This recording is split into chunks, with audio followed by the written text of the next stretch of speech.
Reciban un cordial saludo. El día de hoy Carlos nos va a hacer una pequeña descripción del equipo HPLC, lo que son sus partes y el tratamiento de datos.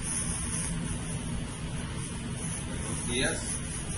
El día de hoy, entonces, como acabaron de escuchar, les voy a hablar acerca de un equipo de un cromatógrafo líquido de alta eficiencia o HPLC con el que cuenta el laboratorio de grupo de investigación desde a los materiales, el cual es un equipo Waters, modelo 2695 de la serie Alliance, sí, el cual cuenta con diferentes partes. Este es un equipo de análisis para una técnica que se denomina cromatografía líquida de alta eficiencia, ya que trabaja pues con altas presiones. ¿De qué consta el equipo? Entonces está inicialmente el módulo de separación, ¿sí? El módulo de separación el cual consta de diferentes partes, como las que les voy a mostrar a continuación. Aquí podemos observar la parte del automuestreador, donde se colocan todas las muestras que se van a inyectar o que se van a analizar, las cuales deben estar disueltas en un solvente o en una fase móvil, sí, que después les podré explicar en más detalle en qué consiste. Las muestras se depositan en estos viales y a su vez después se ponen en el automuestreador, de donde se van a seleccionar por el equipo para ser inyectadas. Aparte de eso, contamos entonces con la parte del inyector. En el inyector aquí se encuentra la jeringa, ¿sí? Entonces lo que sucede es que cada una de las muestras va llegando, se ubica debajo de la jeringa y el equipo la succiona la muestra y la inyecta. Posteriormente, después de que se inyecta la muestra, ella va a pasar a través de una columna cromatográfica, que es esta columna. En su exterior, esto es una coraza de acero, ¿sí? La cual está rellena con partículas que pueden ser esféricas en su mayoría, de sílice, la cual está funcionalizada o tiene diferente composición en su superficie para poder separar las muestras. Entonces esta parte o la columna es el corazón del equipo cromatográfico. Aquí es donde se va a dar la separación de los diferentes analitos o muestras que se desean tratar en este equipo. Esta columna está en estos momentos, entonces está puesta en el equipo dentro de este reservorio, que es el horno. Aquí se puede dar o se puede aumentar la temperatura de la columna dependiendo del método cromatográfico que se va a desarrollar. Esta parte que tenemos acá, esto se llama guardacolumna o precolumna, donde hay un pequeño cartucho que es del mismo material de relleno de la columna, el cual nos va a permitir o evitar que entre directamente o entre contaminantes a la columna con el fin de aumentar su vida útil, ¿sí? Posteriormente, luego de que la muestra pasa a través de la columna, que es el corazón pues de la técnica, y se da la separación, ella va a llegar entonces a un detector. En este caso, este es un detector que trabaja en el rango del espectro electromagnético UV visible, en el cual se va a obtener una respuesta que vamos a observar después en el equipo como un pico, como posteriormente vamos a observar, ¿sí? Entonces, en este caso, este es un detector, como les dije, de detección de longitud de onda en el espectro electromagnético en el rango UV visible, ¿sí? El cual cuenta con una lámpara UV, y además de eso cuenta pues con un control, y aquí en esta parte se encuentra la celda de detección, donde al pasar la muestra después detecta eso, se va a convertir en una señal eléctrica que podemos ver en el equipo. Estos equipos pueden tener otros tipos de detectores, como detectores de índice de refracción, detectores de masa, entre otros, dependiendo pues del presupuesto que tenga y de las técnicas o del analito de la muestra que se quiera desarrollar. Otra de las partes muy importantes en el sistema cromatográfico es el reservorio de los solventes, ¿sí? Las muestras que se inyectan las va a arrastrar una fase móvil que va a estar compuesta de diferentes solventes o de solventes puros. En este caso, en este equipo tenemos acetonitrilo, metanol, agua pura y una solución buffer, ¿sí? Entonces la composición o las solventes que van a haber en estos reservorios dependen de la fase móvil que se va a utilizar en el método. Entonces, ¿qué es la fase móvil? La fase móvil va a ser esa mezcla de solventes que nos va a ayudar a arrastrar la muestra a través de la columna. Entonces, aquí van a estar siempre pues en el reservorio de solventes los solventes que se van a utilizar.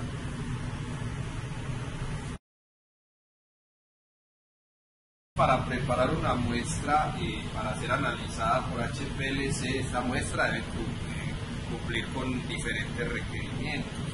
Dependiendo del tipo de instrumentación que se tenga y del tipo de detección, la muestra o el analito, cuando hablamos de analito nos estamos refiriendo a la muestra, debe ser sensible o detectable al tipo de detector que se tiene. Es decir, si tenemos un detector de UV visible, como en este caso, la muestra debe absorber en el rango de longitud de onda que está en el UV o en el visible. ¿Sí? Esto con el fin de que pues, pueda ser, valga la redundancia, detectada por el sistema. Entonces, la muestra para ser preparada, dependiendo del tipo de analito, entonces debe haber una preparación de muestra en la cual usted debe inicialmente extraer el analito de interés de su muestra. Es decir, muchas veces, digámoslo así, se van a analizar ácidos grasos de una muestra de carne o de leche, ¿sí? Entonces hay primero que extraer los ácidos grasos de la muestra de leche a partir de diferentes métodos de extracción con solventes orgánicos. Luego de esto, coger los ácidos grasos y pegarles una molécula que absorba en el UV, ¿sí? Y luego de que se ha extraído el analito de la muestra problema, esta se disuelve en la fase móvil. Por ejemplo, en el caso de un método, a modo de ejemplo, puede ser un método en el cual se extraen cannabinoides de una planta, en la cual la fase móvil va a ser acetonitrilo agua.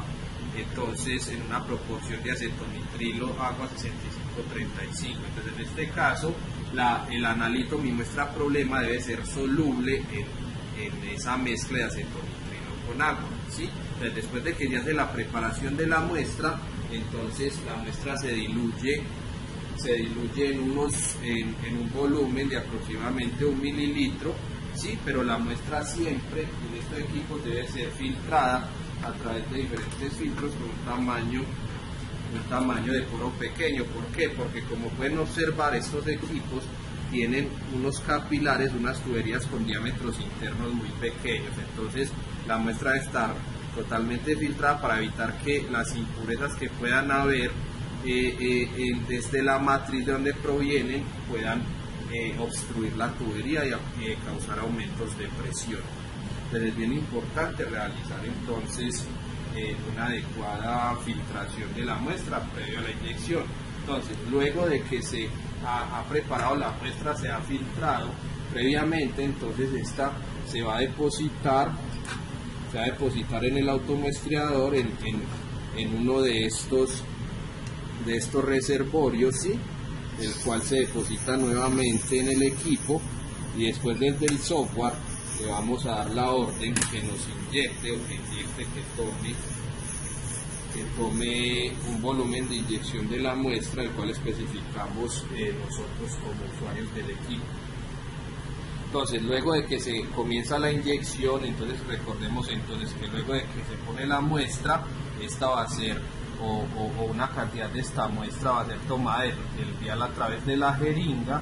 Luego de que se inyecta por la jeringa, va a pasar a través del guardacolumna, luego a través de la columna, donde se va a dar la separación, ¿sí?, de los diferentes analitos en la columna que es el corazón del equipo cromatográfico, y acá pasa a través del detector, ¿sí?, a través del detector, donde nosotros vamos a especificarle la longitud de onda a la cual absorbe el analito, que es específico de cada tipo de muestra que se está trabajando. En este caso, para el cannabinoide es de 231 nanómetros, y luego de que pasa a través de la columna y el detector, entonces esto se va a transformar en una señal que nosotros vamos a observar como un pico en algo que se denomina cromatograma, ¿sí? Entonces, por ejemplo, en este caso lo que podemos observar es un pico que corresponde al analito de nuestro interés. Entonces ya cuando nosotros nosotros identificamos el analito, es porque cada analito, cada muestra va a aparecer en un tiempo de retención determinado, que en este caso es de 4.86 minutos, que es característico de este cannabinoide que se analizó en este caso, y la intensidad y el área de cada uno de estos picos va a corresponder o a ser proporcional a la concentración que haya de la muestra en la mezcla problema o en la muestra problema. Para poder determinar la concentración o la cantidad del analito de interés que hay en una muestra, nosotros debemos utilizar estándares del analito, es decir, si nosotros queremos cuantificar cannabinoides en una muestra de una planta, necesitamos utilizar estándares puros del cannabinoide de interés. Con eso realizamos lo que se denomina una curva de calibración. Entonces se toma el estándar puro y se diluye a diferentes concentraciones. Esto con el fin de que cuando se nos genere un pico de nuestro analito de interés, nosotros podamos meter ese punto o esa intensidad, sea el área de este pico, la intensidad, la altura de esta señal dentro de la curva de calibración, para poder determinar así la cantidad por extrapolación de las señales. Entonces, para poder cuantificar a través del uso pues de este equipo, podemos realizar curvas de calibración, las cuales nos van a permitir determinar la concentración de un analito dado.